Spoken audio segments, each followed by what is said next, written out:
ní nǹkan bíi 60 ọdún sẹ́yìn tàbí jù bẹ́ẹ̀ lọ, àwọn olórin ìbílẹ̀ méjì kan wà, Asana Abake tí wọ́n jẹ́ ọmọ bíbí ìlú Ṣàárẹ́ níjọba ìbílẹ̀ Ìfẹ́lódùn nípínlẹ̀ Kwara, káàkiri ilẹ̀ Gómìnà àti nílẹ̀ Yorùbá lápapọ̀ ni wọ́n ti mọ̀ wọ́n tá a bá ń sọ nípa olórin ìbílẹ̀ tó dọ́ṣọ̀. Bó tilẹ̀ jẹ́ pé àwọn gbajúmọ̀ olórin méjèèjì ti dágbére fáyé pé ó dìgbà ó ṣe, síbẹ̀ má ní gbàgbé níṣẹ́ tí wọ́n ṣe tọ́rọ̀ bá di ọ̀rọ̀ olórin ìbílẹ̀ tó làmìlaka dáadáa tí wọ́n sì tún ní kìmí pẹ̀lú nígbà ayé wọn. Fún ìrántí àwọn olóògbé yìí gan ni ayẹyẹ pàtàkì kan ṣe wáyé nílùú Ìlọrin níbi tí wọ́n ti ṣèrántí Alhaja Asana Òde Àlé tó ti filẹ̀ ṣaṣọbọra láti nǹkan bíi ọdún 15 sẹ́yìn àti ẹnì kejì ẹ̀ tóun náà papòdà ní nǹkan bíi ọdún kan sẹ́yìn. Báwo ni wọ́n ṣe bẹ̀rẹ̀ orin wọn? Kí ló mú wọn dáṣẹ́ orin papọ̀? Kí sì ni àwọn ìrírí àwọn gbajúmọ̀ olórin ìbílẹ̀ méjèèjì yìí? Kí wá ni erédìí ayẹyẹ ìrántí tí gbajúmọ̀ òṣèré tó tún jẹ́ ọ̀gá àgbà níléeṣẹ́ Amja Entertainment fi ṣe àgbékalẹ̀ ètò pàtàkì ọ̀hún nílùú Ìlọrin nípínlẹ̀ Kwara? Ẹ máa bá wa ká lọ. Orúkọ mi ni Atọ́lágbé Mohammed Abdullahi, ẹni tí gbogbo èèyàn mọ̀ sí Amja. Mo jẹ́ ọmọ bíbí inú àwọn ìyá tí wọ́n ń pè ní Alhaja Asana Abake. Lẹ́yìn ikú mọ̀mọ́, ọ̀pọ̀lọpọ̀ ìfàsẹ́yìn ló kó bá ìjọ wọn, torí pé ní èmi náà padà di ọ̀kan lára àwọn ìjọ náà. Èmi ni band manager àwọn kí wọ́n tó kú. Ṣùgbọ́n nígbà tí mọ̀mọ́ kú, àwọn èèyàn fi bẹ́ẹ̀ ṣe bẹ́ẹ̀ pè wá lóde mọ́. Tàbí pé Yorùbá náà máa ń pòwe pé ikú kú lórí ọdẹ ìgbẹ́jú. Rárá o, kò ní àwọn owó tí wọ́n san fún ẹbí wa lórí ẹ̀rọ. Ní ìgbà kan mo gbé ìgbésẹ̀ láti ṣègbìyànjú lórí èyí. Ìgbà yìí gan ni à ń gbìyànjú láti kó àwọn orin wọn jọ pọ̀ sórí àwo àtẹ ìgbàlódé tí wàá mọ̀ sí compact disc CD. Pẹ̀lú pé nínú àwọn àtẹ orin john ni àwọn orin náà wà. Mo gbìyànjú láti tọ̀ àwọn ilé-iṣẹ́ kọ̀ọ̀kan tí wọ́n ṣe àgbéjáde orin yìí. Débi pé ní mo pe bàbá wa olóyè Ọlánrewájú Adépọ̀jù tí ó jẹ́ aláṣẹ àti olùdarí iléeṣẹ́ Landlord Records, tó jẹ́ pé nípasẹ̀ iléeṣẹ́ ìní ọ̀pọ̀lọpọ̀ àwọn àtẹ̀wé gbàjáde. Pé ká tiẹ̀ rí àwọn ẹni tó jẹ́ master àwọn tí a lè fi ṣe ètò láti gbé àwọn ọ̀rọ̀ yìí sí orí àtẹ ìgbàlódé tí ń jẹ́ CD. Bàbá náà sọ pé ní àwọn ò rí ọ̀pọ̀lọpọ̀ master mọ́ nítorí pé ní ìgbà tí iléeṣẹ́ àwọn jóná, ọ̀pọ̀lọpọ̀ àwọn masters tí àwọn ní àtàn records tó jẹ́ tàwọn aláraga wọn ni gbogbo ọ̀rọ̀ ti jóná mọ́ inú studio. So àárín lẹ́yìn bẹ́ẹ̀ dẹ̀ tó ní eléyìí àti ìmọ̀ gba owó kankan jáde láti ọwọ́ ẹnì kankan. Ní báyìí ná, láti ìgbà tí màmá ti kú láti bí ọdún 15 sísìn, tí ẹnì kejì wọn sì kú láti bí ọdún kan tó lé díẹ̀ sísìn, èmi nìkan ni mo sì ríra mi gẹ́gẹ́ bí ọmọ bíbí inú wọn tí ó jẹ́ ẹni tó nífẹ̀ẹ́ sí iṣẹ́ nígbà tó jẹ́ pé ojú ọ̀nà eré orí ìtàgé àmọ̀sẹ̀ entertainment industry náà wà. So ṣáájú àkókò yìí àwọn èèyàn máa ń pè mí gẹ́gẹ́ máa ń ṣe masters of ceremony MC. Máa pẹ̀sà, máa kí oríkì, máa sì máa kọrin. Everybody ṣe sọ pé mo máa ń gbé àwọn olórin jáde. Producer lèmi náà, mo máa ń compose orin fáwọn Islamic artists, gospel, gbàdàpọ̀ àdá orin ìbílẹ̀, ewì, ẹ̀sà, pípé àti bẹ́ẹ̀ bẹ́ẹ̀. Tí ó fa sábàbí tí wọ́n fi yà síde ilé òjú pé ní sẹ́mọ̀ pé wọ́n ní tí a bá ń ṣèrántí àgbẹ̀ kò yẹ ká mọ̀ rí sùn káwọn èèyàn jẹ yín. Níjọ́ tá a bá ń ṣèrántí ọdẹ ó yẹ ká lè rí ọ̀pọ̀lọpọ̀ ẹran ìgbẹ́ láti fáwọn ènìyàn. Nígbà tá à ń ṣèrántí akọni nínú olórin gbajúgbajà òṣèré tí mo sì jẹ́ ọmọ bíbí náà tí ẹ̀bùn náà wà lára mi.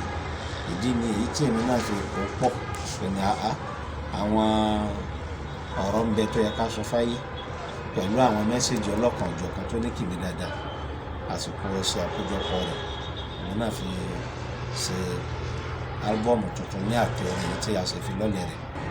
Màmá ò pè mí jòkó láti kọ́ mi ní sí orin torí pé màmá fúnra ara wọn kọ́ iṣẹ́ orin lọ́dọ̀ ẹnì kankan.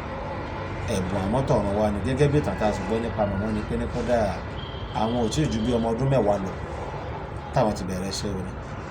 Màmá kú ní ọdún 15 sẹ́yìn ní ọdún 19. Ẹni tó jẹ́ àkọ́bí ìyá yìí gangan bá a ṣe ń sọ̀rọ̀ lọ́wọ́ yìí ti pé 70 ọdún, tó túmọ̀ sí pé orin kíkọ ìyá èyí ṣe ọ̀rọ̀ ọgọ́rin tí àbí 70 ọdún sẹ́yìn tí wọ́n ti kọ rẹ̀. Ẹni tó mú ìtàn wáyé náà ni pé ní dídùn ní ìrántí olódodo. Láti ìgbà tí wọ́n ti parí pé gbogbo àwọn tó jẹ́ gbajúgbajà òṣèré bíi tiwọn yálà tó jẹ́ olórin àbí eléré orí ìtàgé bẹ́ẹ̀ àwọn yẹn máa ń ṣe ìrántí wọn. Àwọn míì wọ́n ń ṣe lọ́dọọdún, àwọn míì ọdún méjì méjì, àwọn míì ọdún márùn márùn. Àpẹ́ láti bí ọdún mẹ́ẹ̀ẹ́dógún àti pé àwọn èèyàn yé béèrè wọn yé máa sọ fún wa pé ìyá yìí ṣe ẹni tí kú tí wọ́n ń bò mọ́lẹ̀ bẹ́ẹ̀. Àti pé náà àwọn rẹ́kọ̀dù tí wọ́n ti ṣe gbogbo ìgbà látọ̀dún tí a ti kó àgbà tí wọ́n ń bẹ láyé àwọn èèyàn yé play rẹ́kọ̀dù wọn yálà nínú àwọn rédíò FM stations káàkiri àbí nígbà tó ń ta rẹ́kọ̀dù ìbílẹ̀ a máa ń gbọ́. So èyí ló fún mi ní ìgbà pé ẹ̀yà ká ṣe kíní kan ní àwọn tí ìyá. Tá a bá fẹ́ mọ̀ díẹ̀ nípa ìyá yìí àwọn nǹkan tá a lè mọ̀ nípa wọn ni pé wọ́n bí ìyá náà ní ọdún 1928. Ìyá ò lọ ilé ìwé kankan tó jẹ́ yálà bóyá ilé kéwú ilé ẹ̀kọ́ ìbílẹ̀ àbí ilé ẹ̀kọ́ òyìnbó wọn ní àǹfààní láti kọ́. Bẹ́ẹ̀ ni ìyá ò kọ́ṣẹ́ ọwọ́. Iṣẹ́ tí wọ́n bá lọ́wọ́ ìyá wọn ni iṣẹ́ òwò ṣíṣe. Ìyá tó bí wọn là ń pè ní Bóyìndé Ìṣúwàṣọ Àyíṣàtò. Ìyá náà wọ́n ń pè wọ́n ní ìyá aláṣọ, wọ́n ń pè ní ìyá aláró torí pé ìyá tá à ń sọ yìí ó máa ń fún aṣọ bẹ́ẹ̀ ló máa ń dá iṣẹ́ aró dídá wọn mọ̀ wọ́n sì ń ta àṣà. Àwọn iṣẹ́ náà ní alájà Asana mójútó látọ̀dọ̀ ìyá wọn tí àwọn náà ń ṣe àti pé àwọn nǹkan tí ìyá ṣe wọ̀nyí àwọn náà máa ń bá wọn kiri rẹ̀ káàkiri nígbà náà. So láti ìgbà náà sì ní ẹ̀bùn orin yìí ti wà nínú ara rẹ̀ tó bá ń kiri àbí tí bá ń ṣiṣẹ́ ilé bí orin kíkọ bí à ń kọ̀ǹpóòsì orin.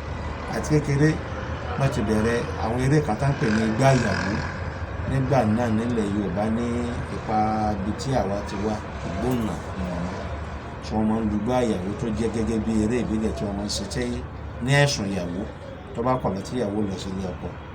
So ìyá yìí àtìgbà náà ló ti kó ẹgbẹ́ jọ tó ti máa ń ṣe eré yìí kó tó di kó wá di ẹni tó ń gba orin tó ń kọrin náà.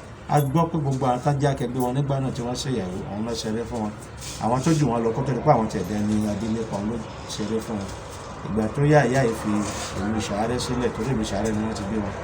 Wọ́n lọ sí Ìbàdàn, wọ́n lọ sí ọmọ ọ̀dọ̀ nílé olóúnjẹ ṣùgbọ́n ilé yìí ò pẹ́ rárá tí ìyá fi tó padà sílé láti bẹ̀rẹ̀ okòwò tí wọ́n fún rárá wọn. Àtúnṣe bẹ̀rẹ̀ okòwò ṣíṣe àwọn nǹkan oko ni ìyá máa ń kárí. Ìyá máa ń ra àwọn nǹkan bí ọkà bàbà, àgbàdo, ìyèrè, máko, máa lọ tà ní àwọn ilẹ̀ Yorùbá nígbà náà Western towns bí Ilé Ifẹ̀, Máàmù, Ṣẹ́kọ́nà, Àbàbùdó, Ọdẹ Òmu tí ó gba àwọn agbègbè ìlú ìbáyìí ní Ọ̀ṣun tó fi dé Ìbàdàn náà. Ìyá ṣe ọ̀pọ̀lọpọ̀ rẹ́kọ̀dù tí wọ́n tó kúrò lẹ́yìn. Wọ́n ti kọ́kọ́ ṣe àwọn rẹ́kọ̀dù kan tí ọ̀pọ̀lọpọ̀ tí ìjáde tí ayé ò sì fi gbogbo ara mọ̀ wọ́n. Ṣùgbọ́n lẹ́yìn ìgbà tí wọ́n ti jọ dàpọ̀ lọ́dún 1967 àwọn rẹ́kọ̀dù tí wọ́n jọ ṣe papọ̀ ó pọ̀ gan-an. Ṣùgbọ́n àwọn tó jẹ́ ojúlówó rẹ́kọ̀dù tó ń jáde wọ́n lọ bí 14 nínú wọn láti ní abániṣẹ́ bá wa ṣe òwúrò ṣọ̀ọ̀ṣẹ̀ ẹ̀fọ̀rọ̀ làgbà máṣọ̀ ní dára nítorí ọ̀la àbùká wà ní ọ̀rẹ́ tó bí aráyé ẹ̀ má da ìyẹ̀pẹ̀ sí òwúrò dé ìrọ̀lẹ́ ayé àti bẹ́ẹ̀ bẹ́ẹ̀ lọ. Wọ́n tún wá ṣe àwọn àpilẹ̀ṣẹ̀ rẹ́kọ̀dù fún àwọn èèyàn lọ́lọ́dani àti lẹ́gbẹ́lẹ́gbẹ́ bí àwọn ẹgbẹ́ àsìkò láyé ẹgbẹ́ ẹlẹ́ran ẹgbẹ́ ọmọláfẹ́ ẹgbẹ́ tèmébìrì bẹ́ẹ̀ mélòó la fẹ́ kà àwọn ọlọ́dani náà bẹ̀ wọ́n níṣẹ́ bẹ́ẹ̀ àṣìmọye ọ̀pọ̀lọpọ̀ láìfù. Ìgbà kan tí a ti gbìyànjú pé a fẹ́ kó àwọn láìfù wọn jọ ní wọ́n ṣe nígbà tá a kà tó ń lọ bí 103 ó ní nǹkan kan bí over 300 ní láti pọ̀sì pé ká má yà sílẹ̀. Àwọn ètò tó wáyé níbi ayẹyẹ ọdún kẹẹ̀ẹ́dógún tá a ṣe fún màmá mi ìfilọ́lẹ̀ àwọn ohun tuntun tí èmi tí mo jẹ́ ọmọ bíbí inú ìyá àti ọ̀kan lára àwọn ẹ̀gbọ́n mi bá a ṣe kí a fi àpọ́nlé rẹ̀ ní Ọlọ́run mi àti ìfilọ́lẹ̀ rẹ̀ níbẹ̀. Bákan náà la tún fún àwọn ènìyàn ní àmì ìgbẹ́ àti àwọn iléeṣẹ́ kọ̀ọ̀kan tí wọ́n dúró dédé tí wọ́n nífẹ̀ẹ́ sí iṣẹ́ yìí, wọ́n nífẹ̀ẹ́ sí ìyá, wọ́n nífẹ̀ẹ́ sí àwọn ọmọ ìlànà tó ń lọ lórí rẹ̀ pẹ̀lú àwọn láàrin àwọn ẹbí àti àwọn tó gbé olólùfẹ́ yìí láti lọ ìgbà tí ètò náà yóò máa wáyé bóyá lọ́dọọdún lọ́dún méjì tàbí ní ọdún márùn-ún. Àwọn nǹkan tí a fẹ́ máa fi ṣèrántí ìyá náà ní bí ká máa ṣe ìfilọ́lẹ̀ àyè ká máa fúnni ní àmì ẹ̀yẹ kí a máa ṣe ìfilọ́lẹ̀ eré orí ìtàgé nínú sinimá ìyẹn kí a tún gbèrò wá láti máa ṣe àwọn ètò tó jẹ mọ́ bíi ọ̀gbìn sínú lápá, tọ́jú àwọn opó, tọ́jú àwọn ọmọ aláìní, àgbáyé gbádùn àti bẹ́ẹ̀ bẹ́ẹ̀ lọ.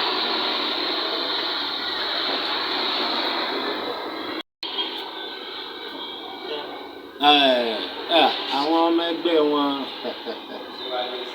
gẹ́gẹ́ bí mo ṣe sọ, gbogbo àwọn ìyá yìí, gbogbo wọn náà ní kí wọ́n dàgbà kí wọ́n dò, wọn tó kó rèwerèwe wọ́pọ̀ nínú.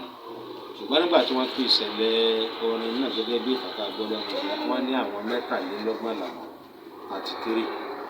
Nínú àwọn 23 yìí wọ́n ní obìnrin 15 ló wà láàrin wọn, which is 25 pẹ̀lú ọkùnrin 8. Ṣùgbọ́n bí mo ṣe ń bá yín sọ̀rọ̀ lọ́wọ́lọ́wọ́ lónìí, ìyá kan ṣoṣo ló kù láyé nínú àwọn obìnrin náà. Ìyá kan tó sì pé náà ti lé lẹ́nu 100 ọdún dáadáa, tó túmọ̀ sí pé bí 15 nínú wọn lọ́lọ́run ti pè sọ́dọ̀. Àwọn tó sì jẹ́ ọkùnrin, àwọn 3 sí 4 náà ni wọ́n kù.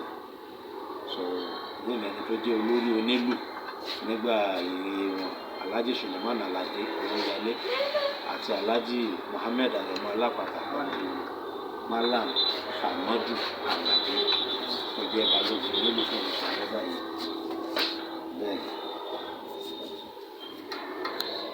Bẹ́ẹ̀ ni méjì ni wọ́n lóòótọ́, Alhaja Asana àti Alhaja Alimatu Abake.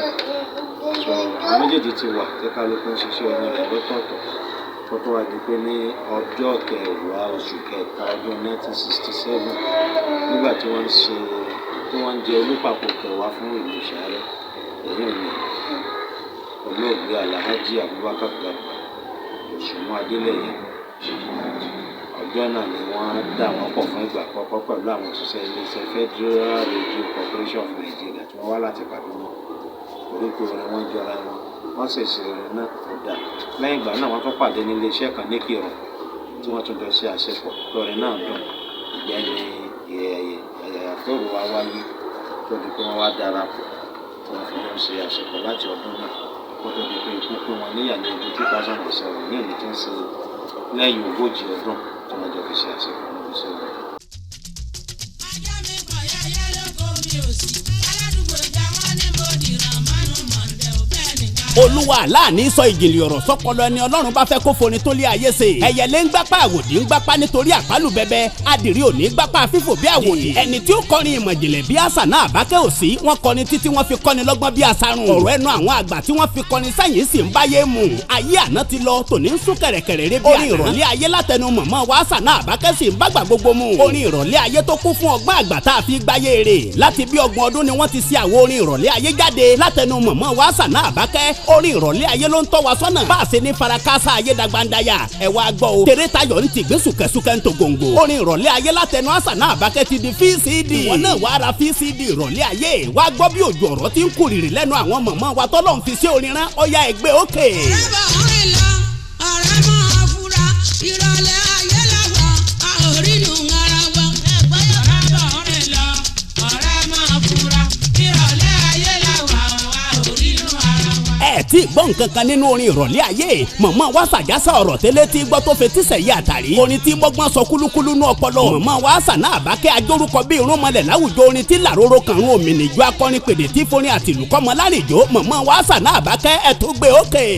Ọjà araba tí ń bẹ lọ́kànkàn mi, ó léwélé rí ní tẹ́gbẹ̀ẹ́gbẹ́, àṣàrẹ̀ tí rè ó tó tú ọ́, èmi ṣàbọ̀ olúmọ̀lẹ̀ rè wò, ó ní àròlé ayé ọ̀nà nù, ọ̀pọ̀ ọmọ lásán láorí, kò ní síbẹ̀rù ọ̀là lókè mọ́, òjíṣẹ́ olúwa onígbàláyé mọ́, òjíṣẹ́ ọ̀hún èṣù ni ó mọ̀ gbọ̀ káàkiri. Ẹbẹ̀rù Olúwa. Iléeṣẹ́ Amja Entertainment tó wà ní shop number 13 Upshare Ìlọrin East Local Government Shopping Complex Maraba Garage Ìlọrin ló gbé audio CD VCD orin ìrọ̀lẹ́ ayé jáde. Ẹ tún lè rí audio cassette audio CD VCD ìrọ̀lẹ́ ayé rà ní gbogbo ilé ìtajà tó ń ta quality jákèjádò Nàìjíríà. Ẹ lè pe Amja Entertainment sórí àwọn nọ́mbà yìí 08038047850 tàbí 08038107768. Ìrọ̀lẹ́ ayé VCD ó ti jáde, yà lọ ra tiẹ̀ kó rọ́gbọ́n kọ́. Láti tẹlifíṣàn Àlórí fáwọn ọmọ Yorùbá, Adéròmú Kazeem lórúkọ tèmi, ọmọọba ní Sàárẹ̀ Olú, ẹ kú kalẹ̀.